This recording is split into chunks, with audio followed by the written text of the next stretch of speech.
Bonjour, bienvenue à mon tutoriel d'aujourd'hui. Alors, je vais vous montrer à confectionner ce beau petit sac pour bouteille de vin. Donc, il y a une poche en avant. Ma poche présentement fait le tour, mais c'est certain qu'on peut ajuster la poche comme on veut. On peut la faire moins large ou la faire le tour. On peut se servir de ça pour remettre en cadeau, un cadeau d'hôtesse. On peut aussi s'en servir pour soi-même en mettant un ice pack. Désolée, j'ai oublié le terme français. On peut le mettre dans la pochette en avant. Il y a des ice packs mous. On peut prendre aussi, le mettre derrière la bouteille de vin. Fait que c'est vraiment plaisant. Ça se donne bien en cadeau. Et puis, c'est ça que je vais vous montrer aujourd'hui. Alors, pour confectionner ce sac à bouteille de vin, vous aurez besoin de 2 morceaux de tissu de 15 pouces de large par 18 pouces de hauteur. Donc, 2 morceaux, un pour l'extérieur et un qui sera l'intérieur de votre sac. Moi, je l'ai déjà coupé, là, il était déjà coupé, donc mais je vais quand même vous expliquer comment faire pour le couper. Alors, moi, je vais me servir de ça comme sac pour l'intérieur, c'est-à-dire, et l'extérieur. Vous aurez aussi besoin de 1 morceau de pelon collant. Pour mettre sur un des morceaux, là, moi je le mets toujours sur l'extérieur de mon sac, le tissu d'extérieur. Donc le pelon collant. Moi j'ai pris une bonne épaisseur, mais si vous avez un plus mince, c'est correct, il n'y a pas de problème. Vous pouvez y aller selon ce que vous avez à la maison. Moi, pourquoi j'ai pris le plus épais, c'est parce que je voulais être certaine que si je m'en sers avec un ice pack, un refroidisseur, ben c'est qu'il va rester, ça va être plus hermétique, peut-être un peu plus longtemps, en étant plus épais. Ça, c'est pour le sac. Ensuite, vous allez avoir besoin d'un morceau de 15 pouces de long par 4 pouces de large pour faire la petite poignée ici pour apporter le sac. Donc, vous allez avoir besoin de ça. 15 pouces de long par 4 pouces de large. Et pour faire la poche, moi, aujourd'hui, je vais faire un petit peu différent. C'est-à-dire que ma poche, je veux qu'elle ait un bord d'une couleur différente. Alors, j'ai pris un morceau qui a 6 pouces de haut par 15 pouces de largeur. Et mon autre morceau, je l'ai fait plus haut, donc je l'ai fait à 8 pouces de haut par 15 pouces de largeur. Alors là, ce que je vais faire, c'est que je vais venir coudre endroit contre endroit et quand je vais le retourner, là, ça va me donner un beau bord comme ceci. Vous allez voir là. Alors, mais sinon, si vous voulez avoir comme celui-là, donc un tissu différent à l'intérieur et à l'extérieur. À ce moment-là, vous avez juste à faire vos 2 morceaux de 15 pouces de largeur par 6 pouces de hauteur. Naturellement, j'ai toujours mon tapis de coupe, ma règle pour faire ma règle graduée pour faire mes coupes, mon ciseau rotatif dont je ne peux me passer. Bon, moi, pour l'assemblage, je commence toujours par coller mon pelon collant sur le morceau de mon choix. Comme je vous dis, moi, je le mets toujours sur le morceau qui va être l'extérieur. Si vous avez remarqué, mon morceau de tissu a, oui, 18 pouces de haut par 15 pouces de largeur. Par contre, je mets toujours un petit peu plus court mon pelon. Pourquoi? C'est parce que vu que je vais faire je vais faire 2 coutures, dont une surpiqûre. Moi, j'aime pas avoir mon pelon, ça se trouve à me faire beaucoup d'épaisseur pour quand je fais ma surpiqûre après. Donc, c'est pour ça que moi, je le fais toujours un petit peu plus court de chaque côté. Ce qui veut dire que mon tissu a 15 par 18, alors je vais faire 17 de haut, mettons mon pelon, par 14 pouces de largeur. Je vais le coller. N'oubliez pas de toujours, vous mettez votre pelon, les petites billes vers le tissu, vous mettez le tissu et vous pressez pour coller le pelon. Ensuite, ce qu'on fait, c'est qu'on vient plier en deux le tissu sur le 18 pouces de haut, hein, parce que le sac va avoir 18 pouces de haut. Ce qu'on fait, c'est qu'on vient couper comme ceci. On vient couper à 9 pouces sur la pliure. Très important, faites-le pas de l'autre côté parce que sinon vous allez avoir une couture en plein milieu de votre sac ici. Parce que vous voyez, la couture n'est pas là, elle est là en arrière. Donc c'est pour ça qu'il faut couper sur la pliure. Fait que vous prenez votre règle et vous allez à la pointe allant rien. Donc, je pars à 9 pouces gradué, donc 9 pouces ici, aller à rien. Et je coupe mon tissu. Je fais ça avec mon morceau extérieur et mon morceau intérieur. Aussi, vous pouvez préparer la pochette. Donc, je vous disais que moi, ma pochette, je veux qu'elle ait un bord comme ça. Fait que ce que je vais faire, c'est que je vais aller, oui, mettre un pelon. J'ai mis un pelon sur ma pochette, sur un des côtés. Je vais venir ici, le mettre endroit contre endroit. Je vais faire une couture, seulement qu'une couture droite.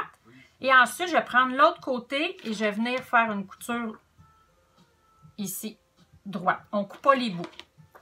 Une fois que ça c'est fait, regardez, je l'ai fait ici. Vous voyez, ça fait plus, c'est normal, là, vous avez une grandeur ici. Donc, ce que je vais faire, c'est que je vais venir presser mes coutures ouvertes.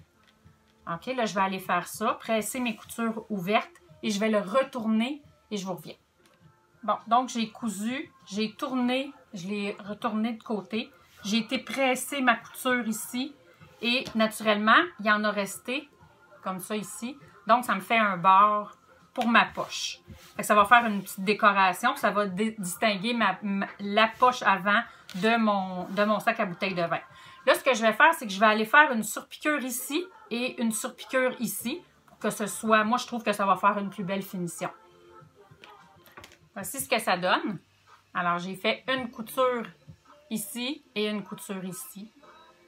Donc, ça va donner une forme là, à la longueur de ma pochette. Je sais qu'il y en a qui aiment ça faire du quilting. Donc, je vais vous montrer comment on pourrait faire du quilting sur une pochette comme ça. Vous allez avoir besoin d'un crayon comme ceci.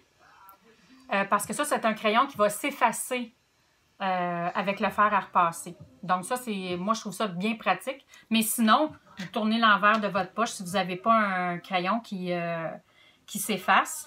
Il n'y a pas de problème. Ça va être à l'intérieur, fait que ça ne paraîtra pas beaucoup. Mais c'est certain que moi, je vous suggère ce genre de crayon-là. Ça s'appelle le Friction Ball. C'est Pilote qui fait ça. Alors, vous pouvez trouver ça sûrement dans un magasin de tissus, même peut-être dans des endroits d'articles de bureau, là. Alors là, vous prenez ensuite, vous décidez si vous voulez faire le quilting, de quelle façon vous voulez le faire, donc à combien de pouces. Moi, je me sers toujours de ma règle graduée. Fait que je viens faire ma première ligne.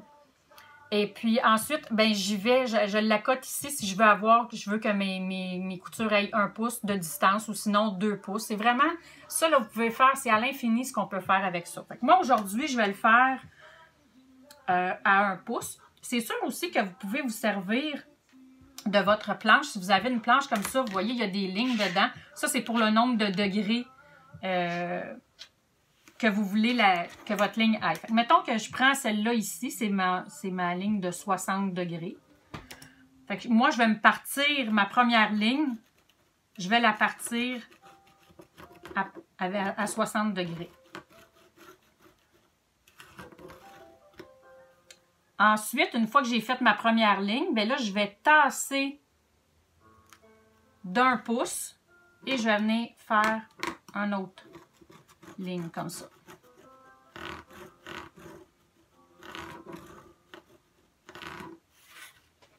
Bon, mon crayon est... Je pense que je pèse trop fort, c'est ça. Je pèse trop fort sur mon crayon, ça n'a pas bien été. Et voilà, comme ça, ça va mieux. Fait que là, je vois bien mes lignes. Fait que vous voyez, là, ça me fait 2 lignes. Fait que je vais aller faire mes autres lignes et je vous reviens. Bon, j'ai fait mes lignes d'un côté.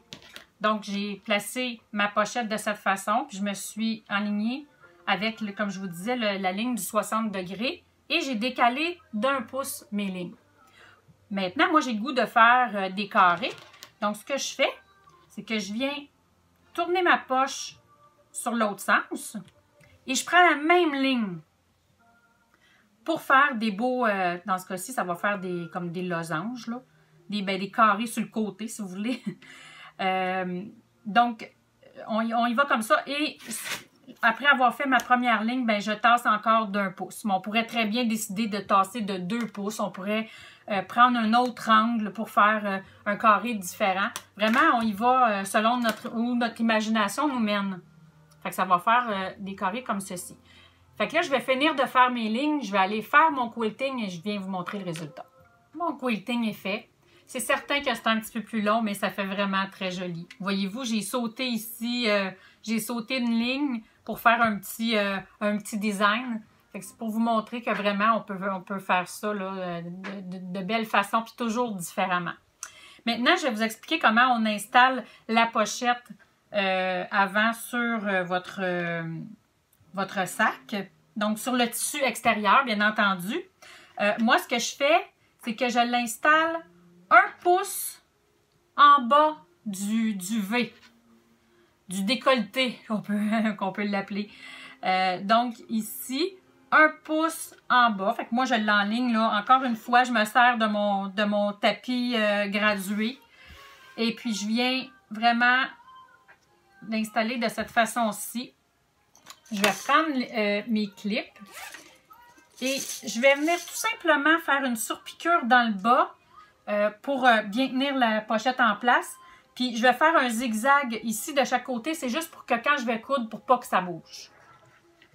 J'ai clippé le côté de ma poche de cette façon, puis j'ai épinglé ici.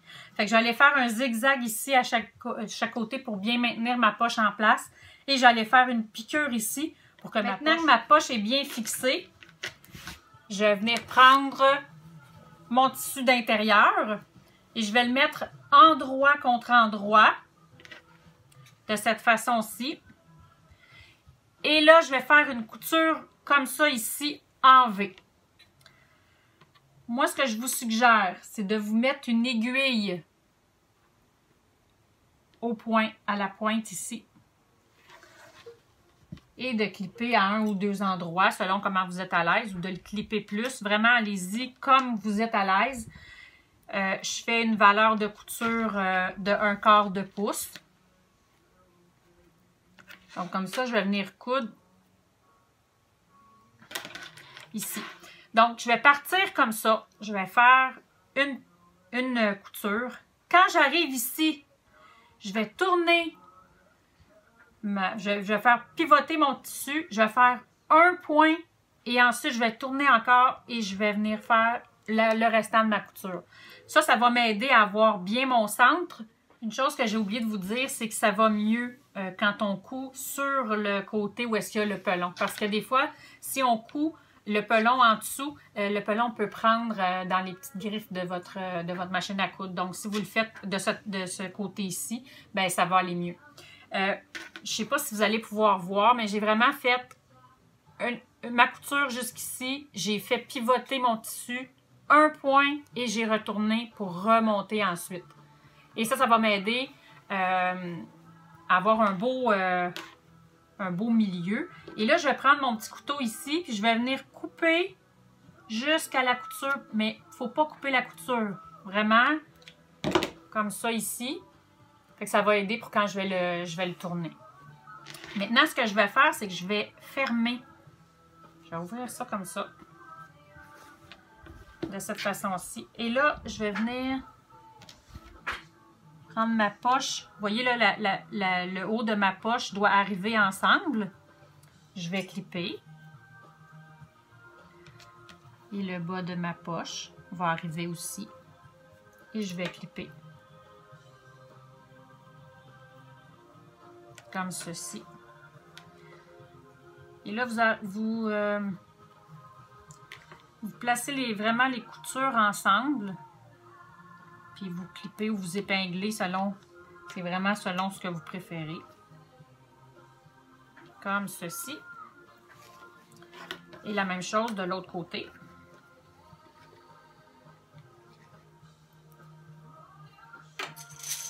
Comme ça. Je vais prendre le temps de vous le montrer comme il faut. Vraiment, il faut que vos coutures ici arrivent ensemble. Ça, si vous voulez, là, vous pouvez très bien venir prendre un aiguille si vous aimez mieux pour être certain que ça arrive au bon endroit. Comme ça. Et vous quittez le restant. Et là, on va aller faire une couture d'un côté à l'autre. Vraiment comme ceci.